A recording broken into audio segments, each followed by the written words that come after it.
మెదక్ జిల్లా కొల్చారం మండలం అప్పాజిపల్లె గ్రామంలో అయ్యప్ప స్వామి మహాపడి పూజ కార్యక్రమాన్ని అంగరంగ వైభవంగా అత్యంత భక్తి శ్రద్ధలతో అయ్యప్ప స్వాములు ఘనంగా నిర్వహించారు. అప్పాజిపల్లి మాజీ సర్పంచ్ గౌడ సంఘ మండల అధ్యక్షుడు నాయని సునీత వెంకటగౌడ్ గంటా స్వామి స్వగృహంలో ఏర్పాటు చేసిన పూజా కార్యక్రమాల్లో గురుస్వాములు శంకరస్వామి హరిదాస్ స్వామి ఆధ్వర్యంలో 18 మెట్ల మహాపడి పూజ కార్యక్రమాన్ని చేపట్టారు. అందరూ రంగురంగుల పూలతో ముస్తాబు చేసిన మండపంలో ముందుగా విఘ్నేశ్వర పూజ, సుబ్రహ్మణ్య స్వామి పూజ అనంతరం అయ్యప్ప స్వామి వారికి పాలాభిషేకం నిర్వహించి ప్రత్యేక పూజాది కార్యక్రమాలు చేపట్టారు. అయ్యప్ప స్వామి భక్తి గీతాలతో ఆ ప్రాంతం మారుమోగింది.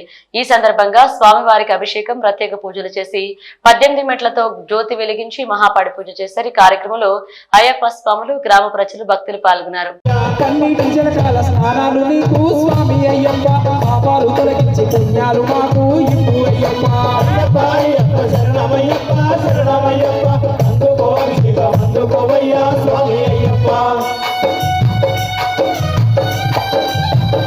శంకరాభిషేకం నీకేనయ్యా, అభిషేకం నీకేనయ్యా, శంకరాభిషేకం నీకేనయ్యా, పంచదార నీకు తెచ్చినమయ్యా, శంకరాభిషేకం నీకేనయ్యా, అభిషేకం నీకేనయ్యా, శంకరాభిషేకం నీకేనయ్యా, పూలు పళ్ళతోని పూజలు నీకు స్వామి అయ్యప్ప, పూజలందుకొని మేలుకోవయ్య తండ్రి అయ్యప్ప, అయ్యప్ప అయ్యప్ప శరణమయ్యప్ప, శరణమయ్యప్ప, అందుకో అభిషేకం అందుకోవయ్యా స్వామి అయ్యప్ప.